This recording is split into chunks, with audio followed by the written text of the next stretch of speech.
to my channel, Bake Cuisine.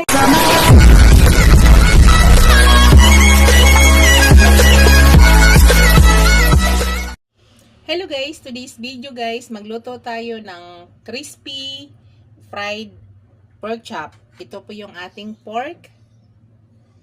Yan, ang gawin ko guys, diktikin ko muna yan para manuot yung lasa sa loob. So, gawin ko muna guys. Pakita ko sa inyo kung ano yung ginagawa ko.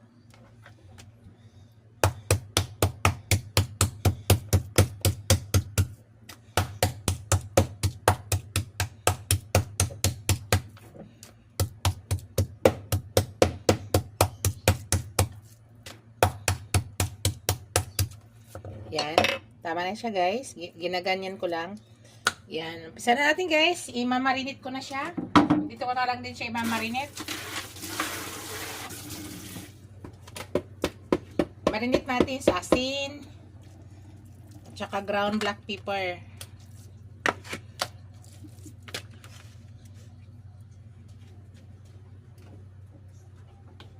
Yan natin salt.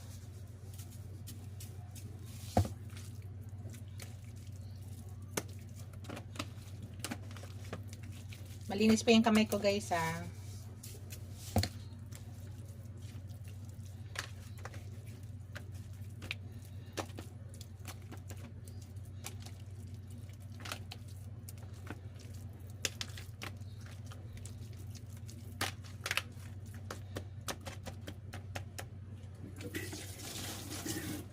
Tapos lagyan natin ng ground black pepper.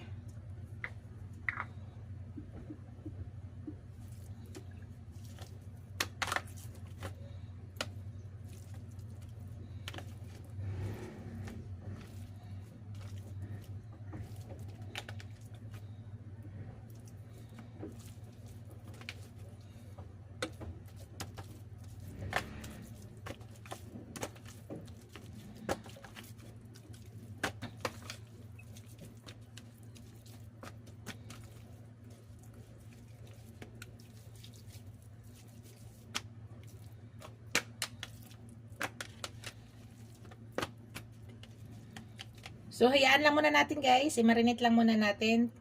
Tapos, after 20 minutes, start na po tayo. Lalagyan na natin ng mga breading yan. So, sa ngayon, i-absorb ko muna yung asin at saka ground black pepper na nilagay ko. Then, later, ipakita ko sa inyo. Hello guys. Start na tayo guys. Yung egg, lalagyan ko ng ground black pepper. Hindi ko na maglagay ng asin guys kasi yung pork natin ay tama na yung timpla. So, iwasan ko na maglagay dito ng asin.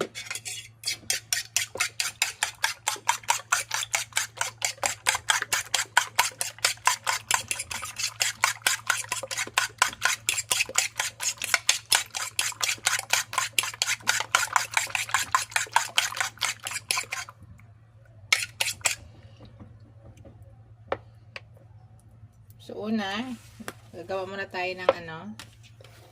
Kita ko lang sa inyo.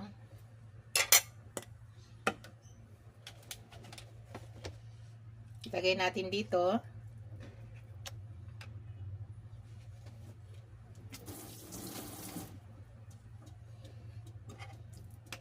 Malinis pa yung kamay ko guys ha. So, ilagay ko na yan para mag-absorb.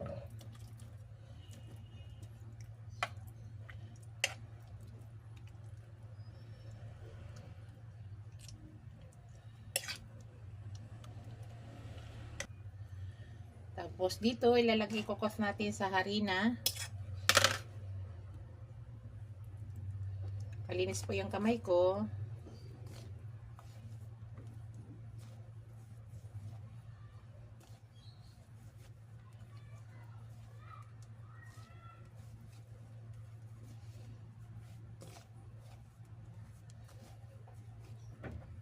Kailangan makot maigi guys ha. And then tapos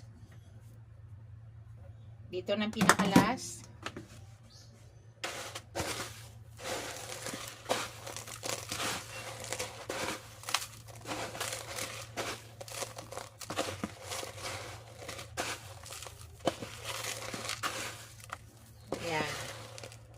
So yan, ready to ano na yan.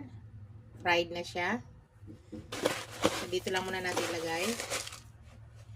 Tapos ganun din yung iba guys. Same procedure din.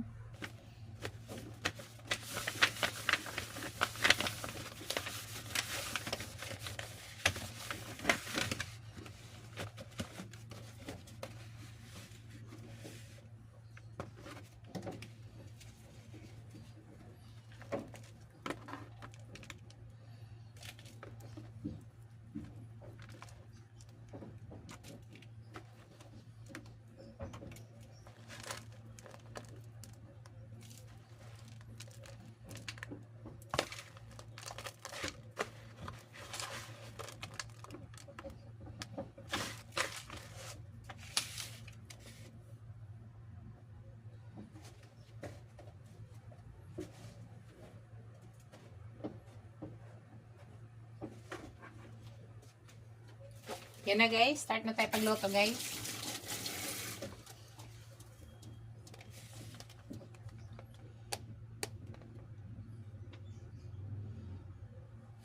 Isa na tayo. And guys, nagpainit ako ng pan. Dito ako magluto. Maglagay na ako ng oil. Yung mantika ko guys ay hindi po deep fry ang paggamit ko ha. Hindi siya naka deep fry.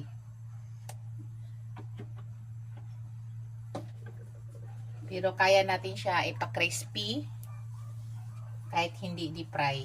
So, hintayin lang muna natin ang minute ang mantika, guys. Yan, guys. Mainit na po ang ating kawali. Maglagay na po tayo.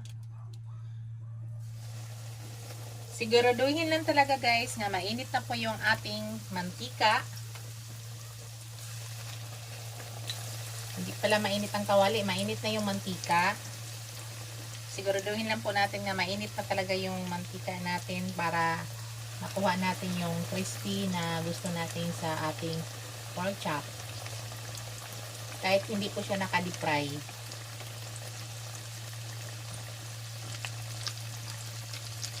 So, hintayin lang natin guys. Ganun lang yan. At maya-maya,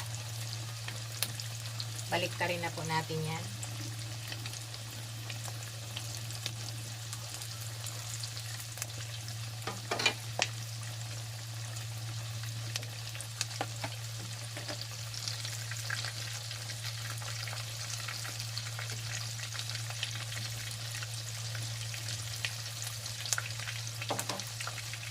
Pakita ko sa inyo mamaya guys. Baliktarin na natin guys. At mamaya baliktarin natin sa ulit. Para maganda lang yung pagkaluto niya.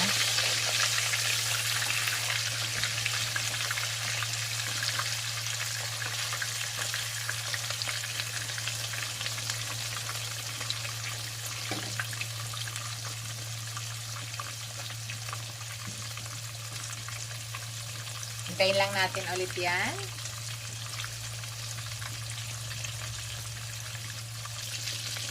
Baliktarin natin ulit guys. Guys, mahina lang yung apoy ha. Para hindi nasusunog yung outer, naluluto po yung loob.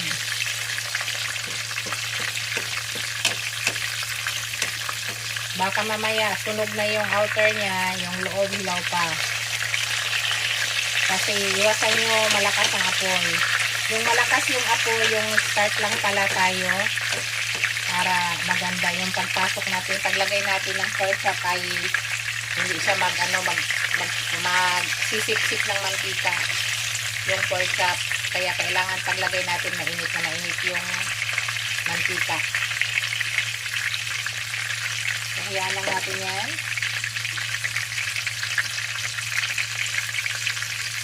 Kumbaga, kung sa kanin pa guys ay nagpa-in-in tayo. Hindi po malakas masyado. Medium lang yung heat niya. Para naluluto sa dahan-dahan yung inside niya. Kaya lang po natin yan. Yan guys. Luto na yan guys. Pwede na natin yung kunin.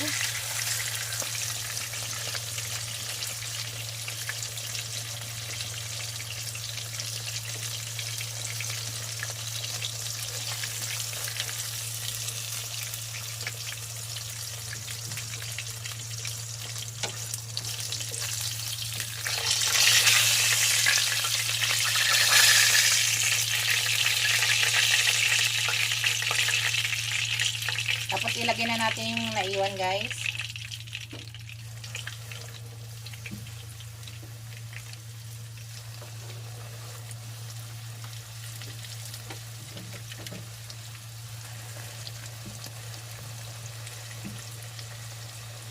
Yan, hintayin ulit natin yan. Ganon din yung proseso niyan, guys. Balik-balik ta rin lang natin yan.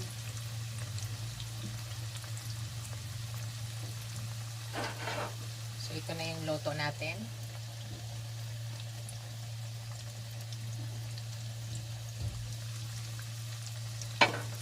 Kain lang natin yan.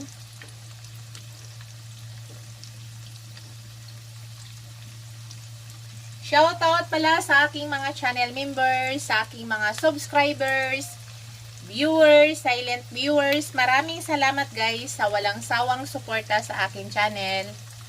Thank you so much.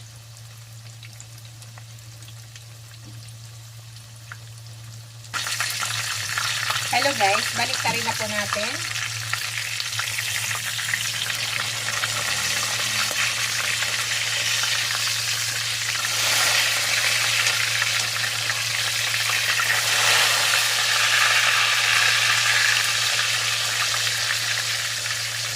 Tapos mamaya guys, balik ka rin natin ulit. Mahina lang po yung apoy guys ha.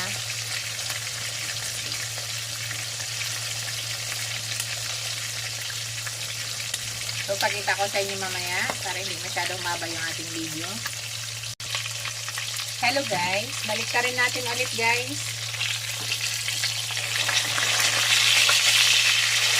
Para pantay ang luto.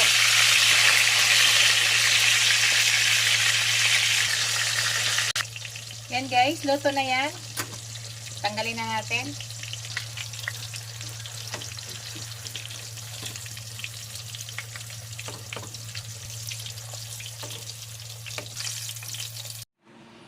Hello guys, ito na yung aking crispy fried pork chop. Ito na yung aking finished product. Thank you for watching guys. Don't forget to like, comment, share, and subscribe to my channel. See you in my next video guys. God bless us all. Ingat po lahat guys.